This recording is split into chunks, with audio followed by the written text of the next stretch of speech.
بسم اللہ الرحمن الرحیم۔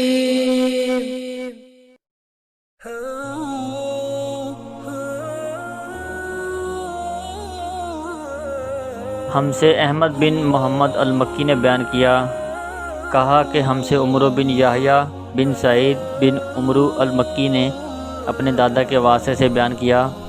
وہ ابو ہریرہ رضی اللہ تعالیٰ عنہ سے نقل کرتے ہیں، وہ کہتے ہیں کہ رسول اللہ صلی اللہ علیہ وآلہ وسلم ایک مرتبہ رفع حاجت کے لیے تشریف لے گئے۔ آپ صلی اللہ علیہ وآلہ وسلم کی عادت مبارکہ تھی کہ آپ صلی اللہ علیہ وآلہ وسلم چلتے وقت ادھر ادھر نہیں دیکھا کرتے تھے، تو میں بھی آپ صلی اللہ علیہ وآلہ وسلم کے پیچھے پیچھے آپ صلی اللہ علیہ وسلم کے قریب پہنچ گیا۔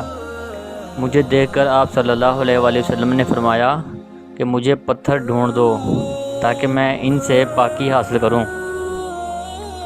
یا اسی جیسا کوئی لفظ فرمایا، اور فرمایا کہ ہڈی اور گوبر نہ لانا۔ چنانچہ میں اپنے دامن میں پتھر بھر کر آپ صلی اللہ علیہ وآلہ وسلم کے پاس لے گیا اور آپ صلی اللہ علیہ وآلہ وسلم کے پہلو میں رکھ دیے، اور آپ صلی اللہ علیہ وآلہ وسلم کے پاس سے ہٹ گیا۔